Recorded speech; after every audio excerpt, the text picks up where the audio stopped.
ये सुदेवी का वर नहीं है। कौन हो तुम और यहां क्या कर रहे हो? मैं भैरव हूं। मैं सुदेवी से प्रेम करता हूं।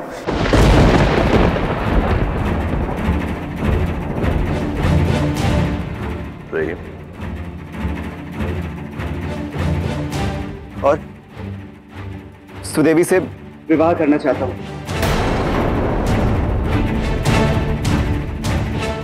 सुदेवी, सुना तुमने ये युवक क्या बोल रहा है? क्या तुम जानती थी भैरव में वर की जगह ये भैरव बैठा हुआ है?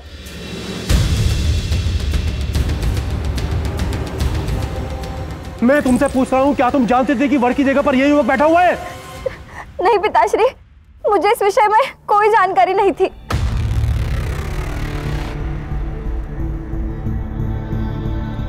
पर मैं बस,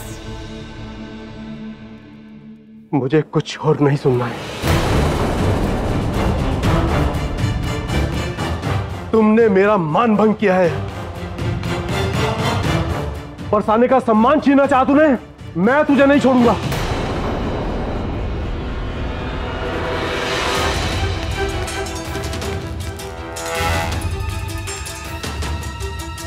रुक जाइए आप सब।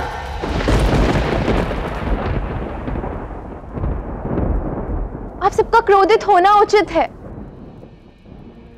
किंतु इस क्रोध की अग्नि में भैरव को जलाकर आपको कोई लाभ नहीं होने वाला, क्योंकि इस पूरे प्रसंग में ये तो मात्र एक कठपुतली है। इसको नचाने वाला तो कोई और ही है। कौन है वो?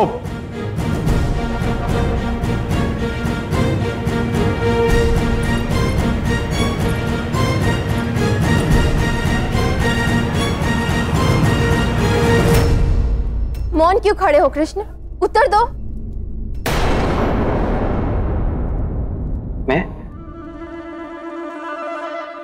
मैं क्या उत्तर दूं? स्वयं इस प्रश्न का उत्तर ढूंढ रहा हूं कि तुम मेरे ऊपर ये सब आरोप क्यों लगा रही हो राधा? मैया, ये सब करके भला मुझे क्या प्राप्त होगा? सोचिए, इसमें मेरा स्वार्थ क्या हो सकता है? राधा, मैंने तुम्हें तंग किया इसलिए मैं क्षमा चाहता हूं हृदय से, किंतु ऐसा प्रतिशोध मत लो कि ऐसा झूठा आरोप मेरे ऊपर क्यों डाल रही हो तुम? मैं झूठा आरोप लगा रही हूँ? क्या ये झूठ है कि वो तुम ही थे जो सुदेवी और भैरव का विवाह करवाना चाहते थे? कि तुमने मेरे लाख समझाने के बाद भी दूल्हे को छुपाकर भैरव को यहाँ मंडप में लाकर बिठा दिया क्योंकि वो एक दूसरे से प्रेम करते हैं? अरे नहीं नहीं, मैं स्वयं ही नहीं जानता हूं कि भैरव यहाँ पे क्या कर रहा है। भैरव, क्या कर रहे हो तुम यहाँ पे? हाँ सुदेवी, क्या चल रहा है ये सब? बताओ, मौन क्यों? उत्तर दो।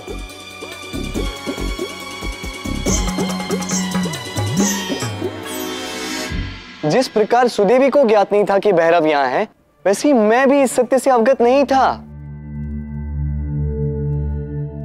एक क्षण,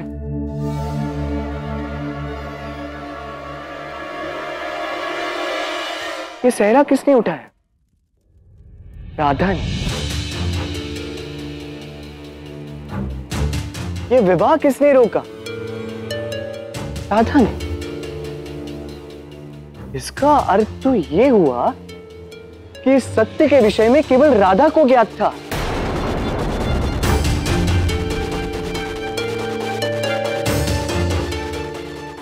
फिर भी राधा ने ये सब यहां तक चलने दिया। क्या मैं उचित कह रहा हूं? तुम झूठ बोल रहे हो। यदि मैं झूठ बोल रहा हूं ना, तो सत्य सिद्ध करके दिखा। है प्रमाण तुम्हारे पास? सिद्ध करके दिखाओ कि इस घटनाक्रम में मेरा हाथ था। है कोई प्रमाण?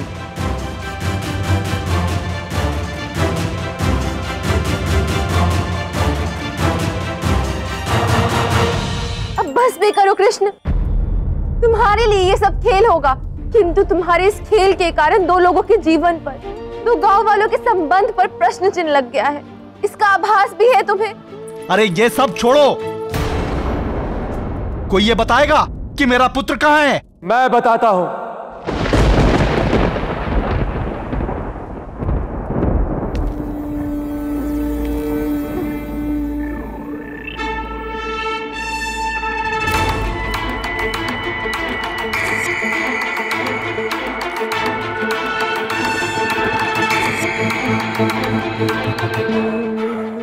वो कृष्ण ही था जिसने दूल्हे के स्थान पर भैरव को बिठाया था।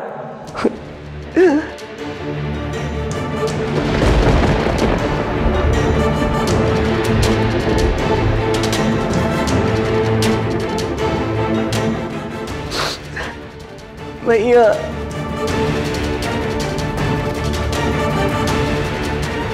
बस करो अयन, बहुत हो गया। तुम बिना प्रमाण के मेरे पुत्र पर आरोप लगा रहे हो।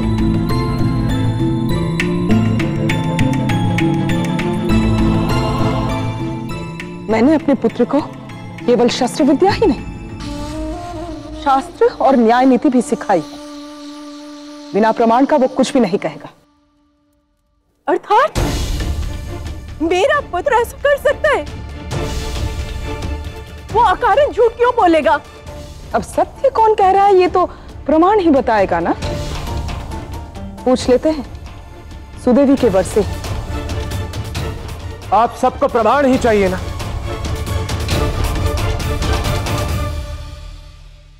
तो ठीक है, आइए मेरे साथ।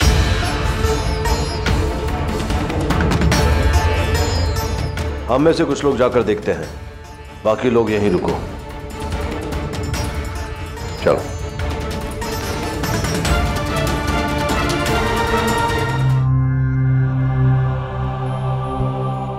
प्रमाण भीतर है, आप सब स्वयं ही अपने नेत्रों से देख लीजिए।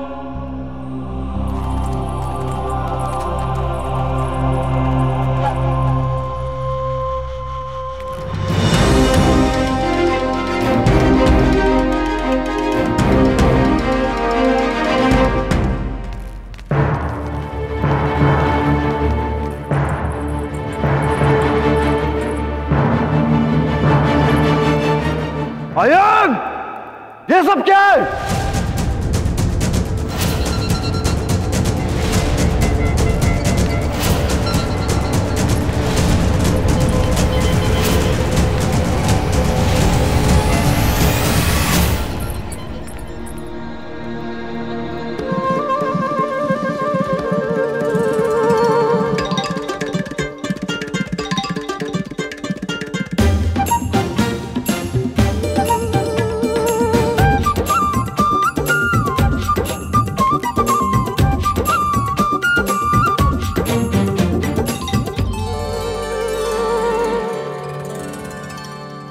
दाऊ, दाऊ, ये किसने किया?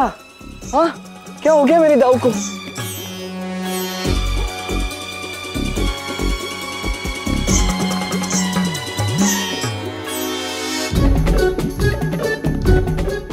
सारा रक्त जम गया है।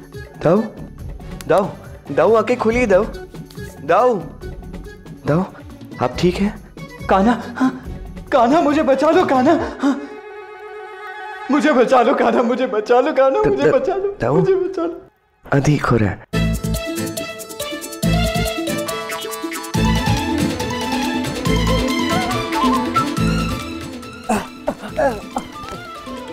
दाऊ, ये अनर्थ आपके साथ किसने किया?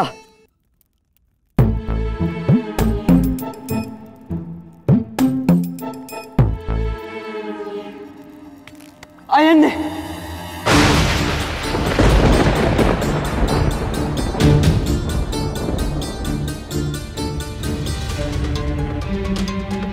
अयन और उसके मित्रों ने मिलकर मुझ पर आक्रमण किया। मैंने तो उस दिन हंसी ठिठोले में थोड़ा सा बल दिखा दिया था। कान्हा, मुझे क्या ज्ञात था कि मेरे उपहास को ये इतनी गंभीरता से ले लेगा। और पता है आप लोगों को, जब इसके मित्रों ने मुझे घेरा ना, तो स्वयं को अकेला और निसहाय पाकर मैंने सहायता की गुहार लगाई। तो मेरे मित्रों के साथ साथ ये दूल्हा भी वहां आ गया।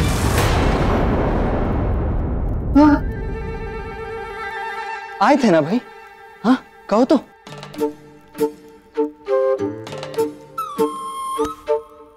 हाँ हाँ, इनकी पुकार सुन के सहायता के लिए मैं तुरंत यहाँ आया था। और फिर अयान और उसके साथियों ने मुझ पर ही नहीं, सुदेवी के वर पर भी आक्रमण किया और हमें इतना पीटा कि हम तो मूर्छित ही हो गए थे ना? हाँ हाँ, ऐसा ही हुआ था। आपसे ये आशा न थी बड़े भैया। मेरे दाऊ के साथ ऐसा व्यवहार, कान्हा दाऊ।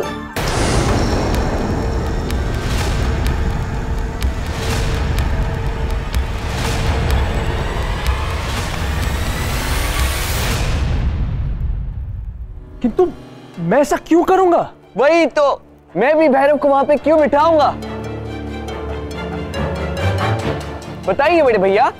वो सब मैं नहीं जानता, किंतु मैं इतना अवश्य जानता हूं कि ये सब इस कृष्ण और इस बलराम का षड्यंत्र है। इन्हीं का षड्यंत्र है ये। पहले तो पिटाई लगाई और अब आरोप। अद्भुत मित्र, अद्भुत। दोनों भाई पाखंडी हैं। अब घी सीधी उंगली से नहीं निकलेगा। सत्य बुलवाने के लिए अब मुझे ही कोई युक्ति लगानी होगी। मेरा पुत्र किसी पर आरोप नहीं लगा रहा है, वो सत्य कह रहा है। अर्थात मेरे पुत्र झूठ बोलते हुए जन्मे हैं। आपने सुना ना, दूल्हे ने स्वयं ये कहा है कि अयन ने इन्हें मूर्छित करके बंदी बनाया। बस बहुत हो गया।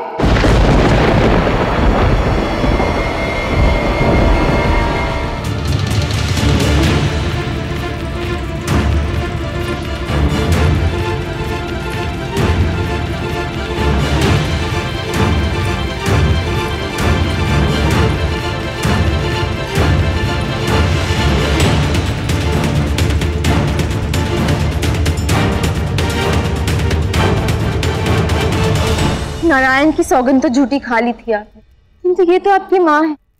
अपनी माँ की सौगंध तो झूठी नहीं खाएंगे ना?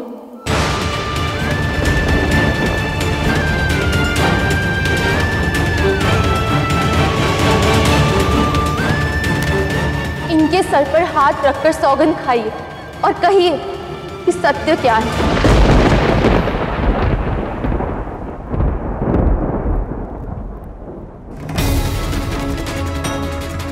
कहिए कि दोष आपका नहीं मेरा है, हर दंड स्वीकारूंगी। कहिए अपनी मां की सौगंध खाकर।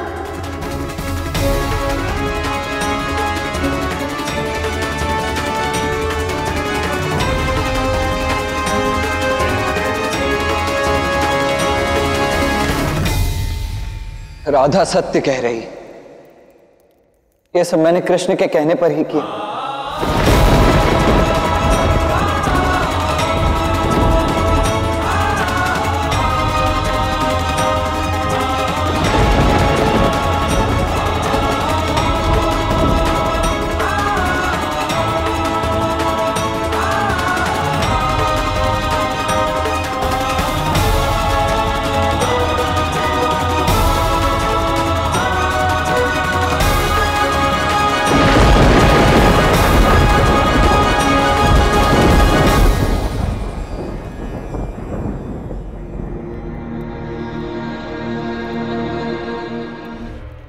बहुत अच्छा राधा,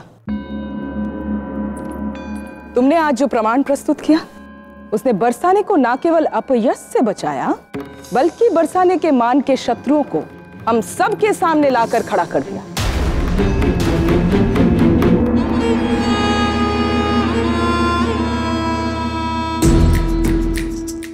सत्य और अपराध दोनों आपके सामने सिद्ध हो चुके हैं। मुखिया जी, अब निर्णय आपको लेना होगा। एक निर्णय नहीं, दो निर्णय। प्रथम निर्णय, हम सबसे छल करके बरसाने की लाज को लूटने का प्रयास करने वाला ये भैरव, इसको क्या दंड दिया जाए। और दूसरा निर्णय, हमारे समाज के रीति नीति को तोड़ने का षड्यंत्र रचने वाला ये कृष्ण, इसके साथ कैसा व्यवहार किया जाए।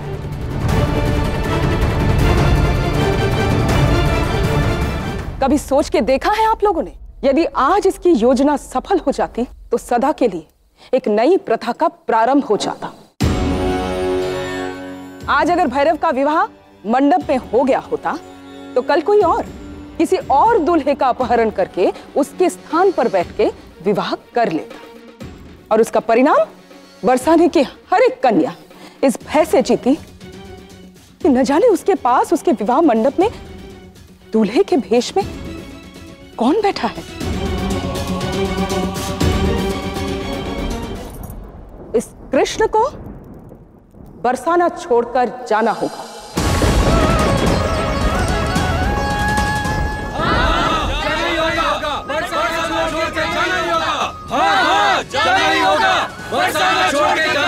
शांत हो जाइए।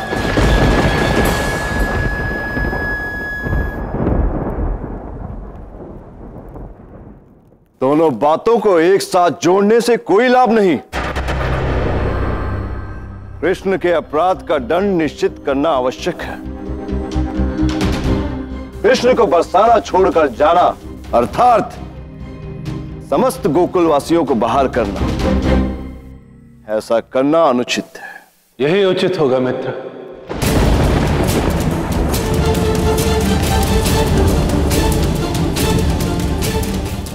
बरसाना के लोगों का मन बहुत विशाल है। आपने हमें आश्रय दिया, हमारा मान रखा, पर हृदय जितना विशाल हो ठेस भी उतनी ही अधिक पहुंचती है। बरसाना के लोगों की आज्ञा है कि हम यहां से चले जाएं। हम अवश्य जाएंगे।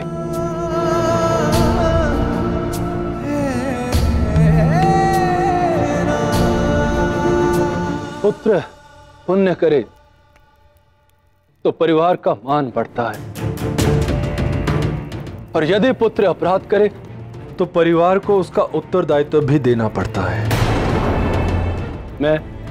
मेरा परिवार, मेरा गांव, हम लोग अवश्य यहां से चले जाएंगे।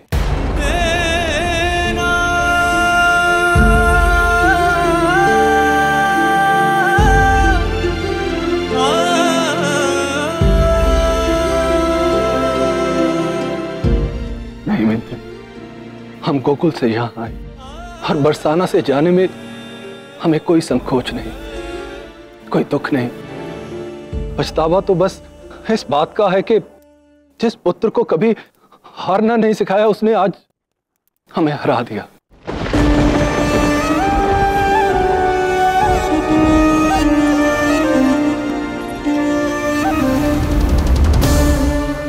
आज तक तेरी हर शरारत और मैंने तेरे कान पकड़े हैं, किंतु प्रेम से, क्योंकि तेरी शरारत सबको भाती थी। किंतु आज तूने एक व्यक्ति को नहीं, हर एक व्यक्ति को आहत किया।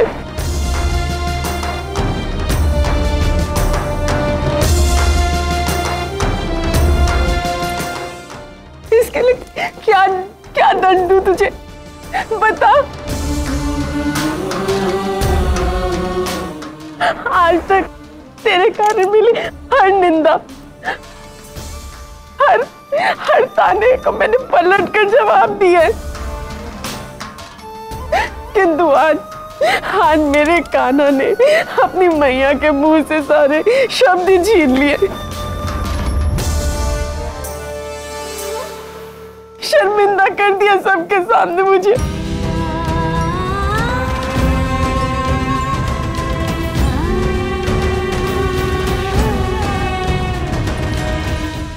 क्षमा कर दीजिए काकी, परंतु क्या करती, सत्य जानने के पश्चात मौन न रह सकी। नहीं राधा, तुम क्यों क्षमा मांगो? तुमने तो अपने समाज का, अपने माँ बाप का मान रखा है। क्षमा तो वो माँ बाप मांगेंगे जिनकी संतान ने सबके सामने आज उनका सर झुका दिया।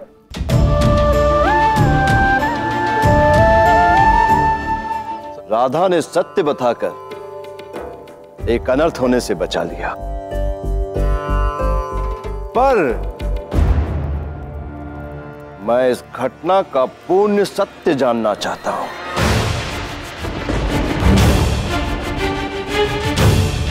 जो भी मैं पूछूंगा उसका सत्य उत्तर देना पुत्री। कोई भी लड़का यूं ही इस भांति दूल्हे का हरण करके मंडप में नहीं बैठ सकता।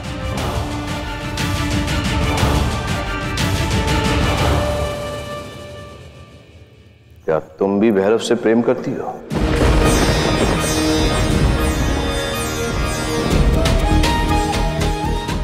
यदि मैंने अपने प्रेम को स्वीकार कर लिया तो माँ बाबा का मान तो जाएगा ही, भैरव के प्राण भी जा सकते हैं। मैं भैरव से प्रेम नहीं करती।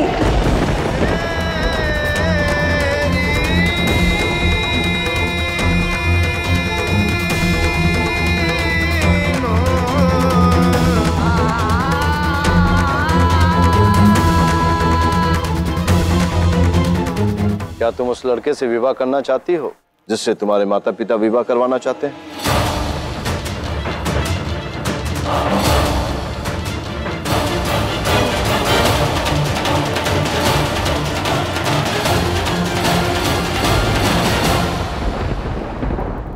इसमें ना सुदेवी का दोष है और ना ही उसके माता पिता का दोष है। मैं आपसे अनुग्रह करता हूं, विवाह संपन्न होने दीजिए। मुझे विवाह से कोई आपत्ति नहीं है, परंतु न्याय पूरा चाहिए। विवाह केवल एक ही शर्त पर संपन्न हो सकता है कि जिस व्यक्ति ने पीठ पीछे हमारे मान सम्मान को छीनना चाहा, उस व्यक्ति को विवाह की वेदी के सामने पीठ पर 100 कोड़े लगाए जाए।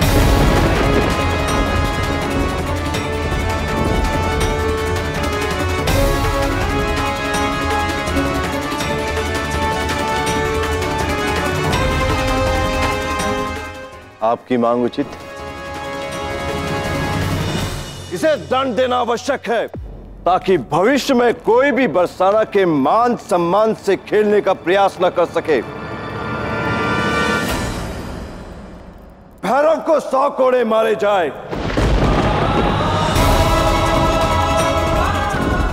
और फिर बरसाना से बहिष्कृत किया जाए।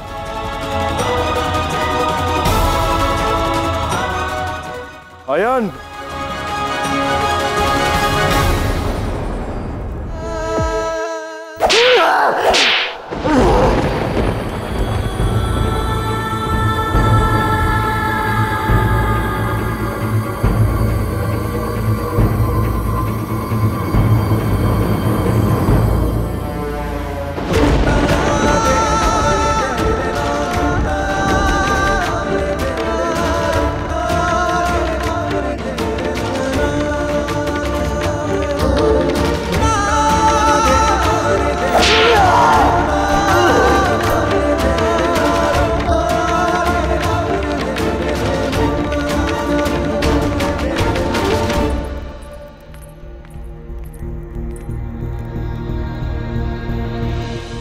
कुछ करते क्यों नहीं कान्हा? तुम चाहो तो पल में पूरी सृष्टि बदल सकते हो। सृष्टि बल से नहीं दा, प्रेम के संभल से चलती है। ये मेरी माया की नहीं, सुदेवी और भैरव की प्रेम की परीक्षा है।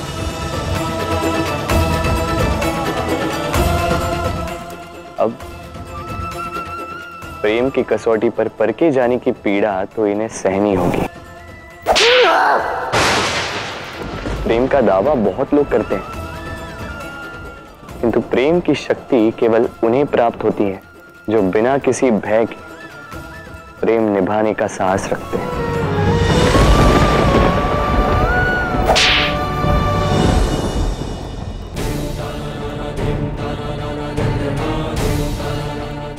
यदि उनका साथ नहीं देना है कान्हा, तो उनकी पीड़ा स्वयं क्यों सह रहे हो? क्योंकि हरि भी तो मैं ही हूं दव। मित्र ने सहायता मांगी तो उसका दुख कर रहा हूं, बांट रहा हूं। पर इनके मन की पीड़ा तभी दूर होगी जब इनके मन का प्रेम इन्हें पुकारेगा। आज सुदेवी और भैरव को स्वयं अपना हरि बनना होगा।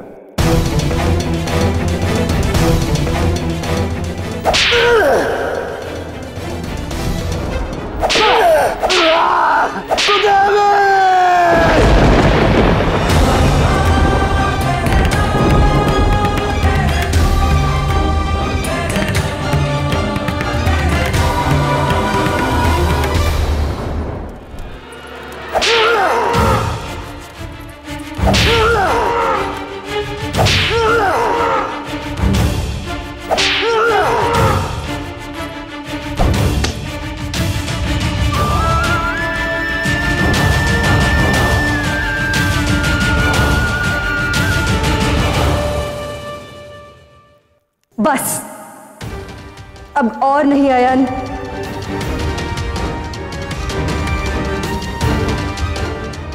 प्रेम कसौटी पर खरी उतरी तुम सुदेवी। मैं ही प्रेम हूं। तुमने अपने अंदर का प्रेम जगा लिया, अपने अंदर का कृष्ण जगा लिया। अब एक और प्रहार नहीं, नहीं। ये तुम क्या कर रही हो सुदेवी? वही जो बहुत पहले करना चाहिए था। अपने अंदर का साहस पहले जगा लिया होता तो आज ये घड़ी नहीं आती। वृषभान काका, मैंने आपसे झूठ कहा था कि मैं भैरव से प्रेम नहीं करती।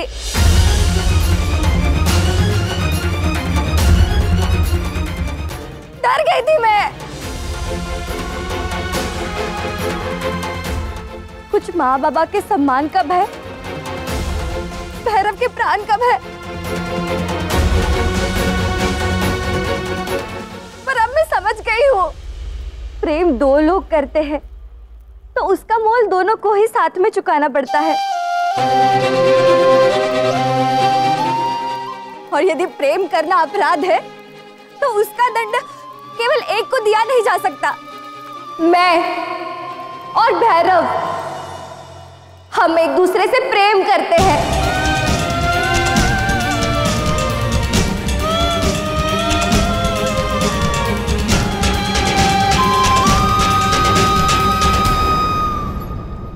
तो इसका मोल भी हम एक साथ में चुकाएंगे।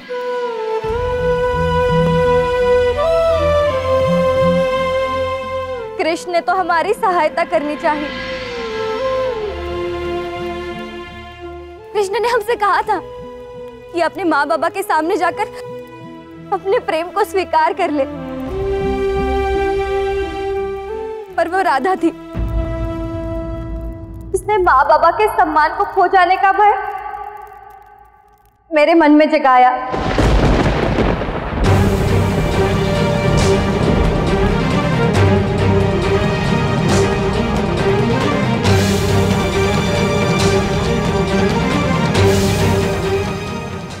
इसीलिए दोष कृष्ण का नहीं, तुम्हारा है राधा।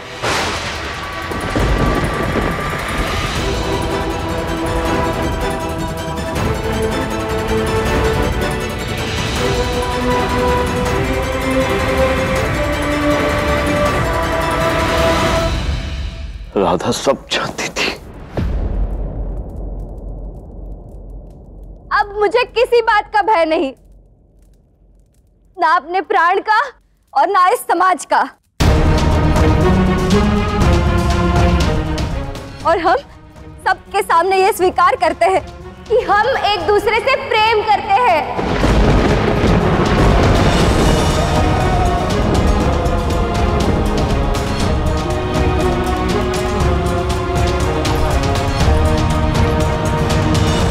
धन्यवाद कृष्णा। ये समझाने के लिए कि प्रेम पाना है तो बाधाओं से स्वयं को ही पार करना होगा। मैं अपने प्रेम को समझ गई हूँ और मुझे इस बात से कोई अंतर नहीं पड़ता कि ये समाज मेरे प्रेम को समझता है कि नहीं।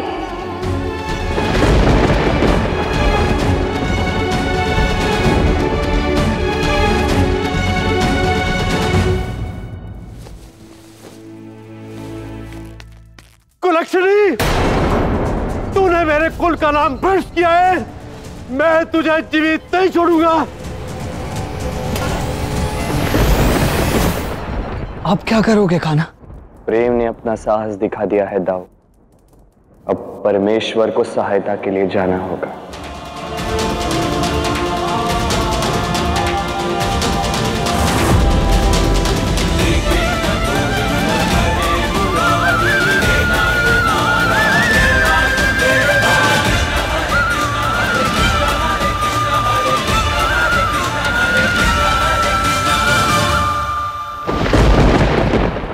क्या करने जा रहे थे काका? मेरा मार्ग छोड़ दो कृष्ण, मैं सुदेवी के प्राण ले लूंगा। और आपको क्यों लगता है कि आपके पास ये अधिकार है? अधिकार? मैं इसका पिता हूं। पिता है या भगवान है?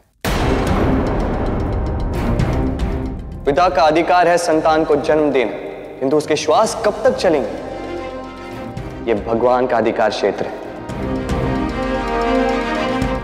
तो बताइए, आप पिता है या भगवान? इसने मेरा मान भंग किया है। जिसे अपनी संतान की सच्चे प्रेम से अधिक झूठे मान की पड़ी हो, वो पिता नहीं हो सकता। आप क्यों उसके जीवन साथी को चुनना स्वयं का अधिकार समझ लेते हैं, जब वो जीवन आपकी संतान को जीना है, आपको नहीं? क्यों इतना गर्व हमें हो जाता है कि हमें लगता है कि संतान के लिए हमारा ही चयन श्रेष्ठ रहेगा? क्यों संतान की चयन को हम बिना जांचे परखे नकार देते हैं? क्यों? कारण है अभिमान। माता पिता सोचते हैं कि हमने ही इस संतान को जन्म दिया है, हमने जीवन में सब कुछ इसके ऊपर न्यौछावर कर दिया, तो इसके भाग्य का निर्णय लेना भी हमारा ही अधिकार है। काका, सुदेवी ने आपके मान के लिए अपना धर्म निभाया, अपने प्रेम को भूलने के लिए सज्ज हो गई थी वो। और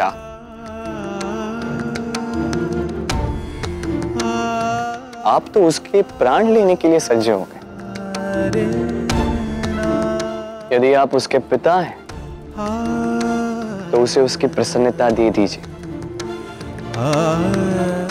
यदि आप भगवान बनना चाहते हैं, तो ये रही आपकी पुत्री, मार दीजिए इसे। जिसने आपको नया जन्म दिया है, उससे उसके प्राण ले लीजिए।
मुखिया जी, मैं समझ चुका हूं कि मेरी बेटी की प्रसन्नता किसमें है।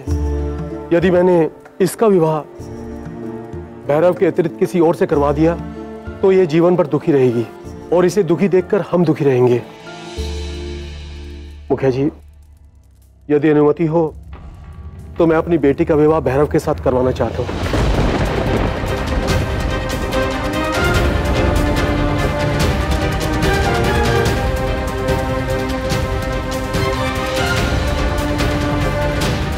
अरे अब देख क्या रहे हो? विवाह का मुहूर्त बीता जा रहा है।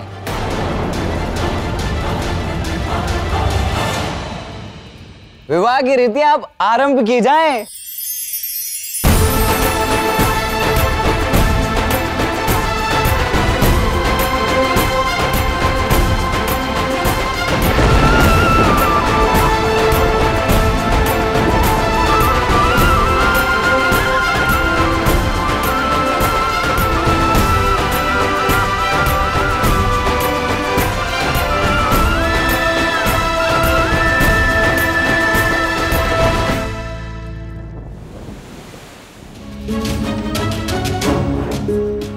मैया ने तो मौन व्रत रख लिया है।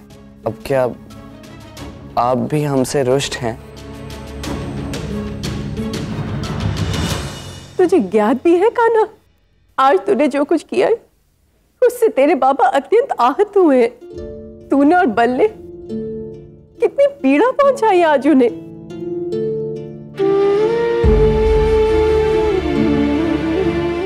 बाबा आप हमें दंड दीजिए, किंतु इस प्रकार मौन मत रहिए। दे दो दंड बाबा। तुझ में ये सारी बातें करने की सोच आई कहां से कान्हा? किसने सिखाई तुम्हें ये इतनी बड़ी बड़ी बातें? दाऊ ने सिखाया।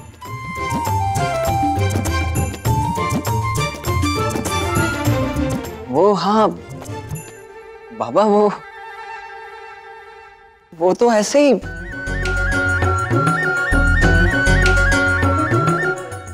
वो मन में आई और मुख से निकल गई ये बातें। क्यों कान्हा? हाँ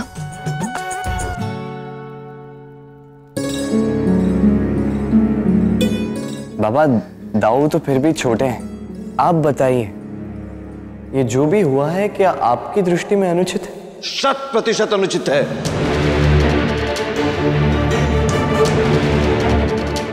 न केवल मेरे मित्र नंद के लिए बरसाना के द्वार बंद करवा दिए कृष्ण ने, बल्कि एक अनुचित प्रथा का प्रारंभ भी कर दिया।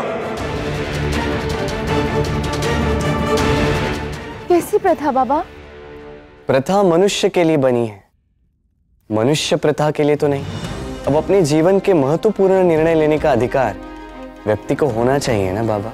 परंतु किस मूल्य पर? क्या अपने परिवार की मान मर्यादा से समझौता करके जीवन जीना क्या उचित है? प्रेम के अस्तित्व के लिए भी समर्थन आवश्यक है कान्हा।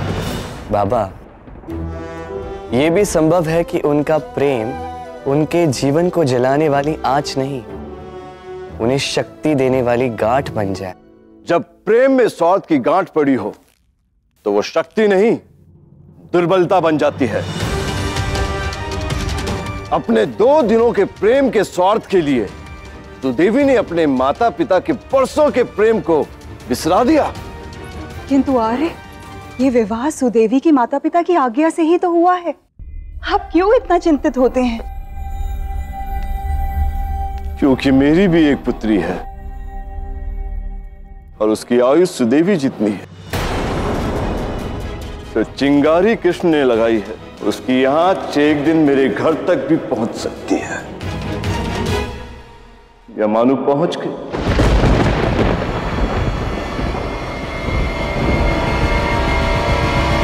वो राधा जिसने बचपन से अपनी छोटी सी छोटी बात मुझे बताई, आज उसी राधा ने मुझसे इतनी बड़ी बात छुपाई।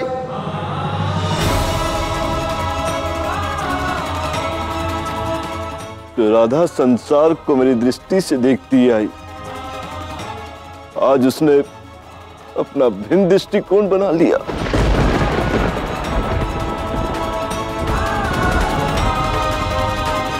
सुदेवी और भैरव के विषय में तुम सब जानती थी राधा, पर फिर भी तुमने मुझे कुछ नहीं बताया।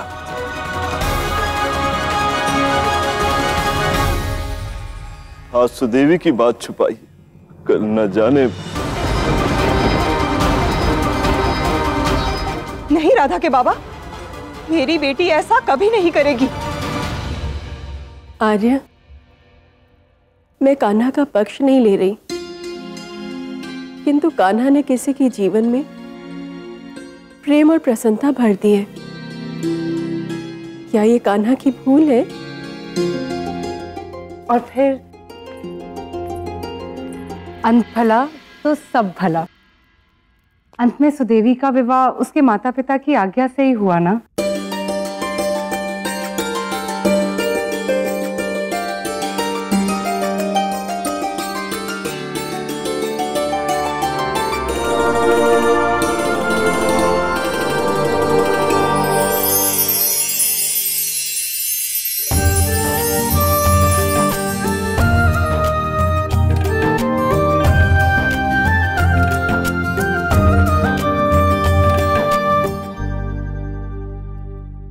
बाबा अब तो सब ठीक हो गया ना, आप चिंतित क्यों हैं? सब कुछ ठीक नहीं है कान्हा। आज पहली बार मैंने वृषभान की आंखों में कुछ खटकते हुए देखा है। आज के घटनाक्रम के पश्चात कुछ तो ऐसा हुआ है जिसने उसे भीतर तक ठेस पहुंचाई है। बाबा, आपको अपनी राधा पर संदेह है? संदेह नहीं है राधा, एक बेटी के लिए वो भय है जो आज की घटना के कारण हर पिता के मन में होगा। विश्वास कीजिए बाबा, अपनी राधा पर, अपने संस्कारों पर। ऐसा कुछ नहीं होगा। इस भय को स्वयं से दूर कर दीजिए।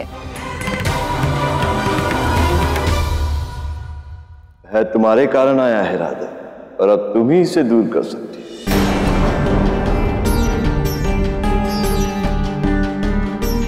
आदेश करें बाबा कि कैसे मैं आपका ये भय दूर करूं। एक वचन चाहिए राधा,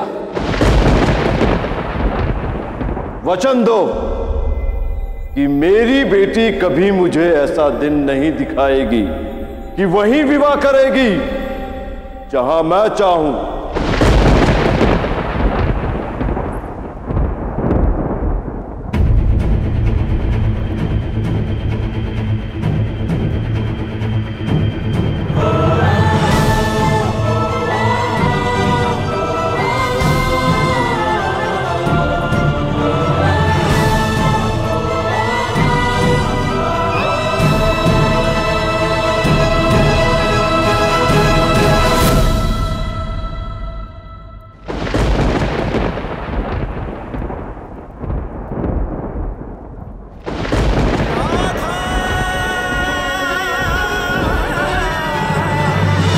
वचन दिया बाबा, वचन दिया बाबा, वचन दिया बाबा।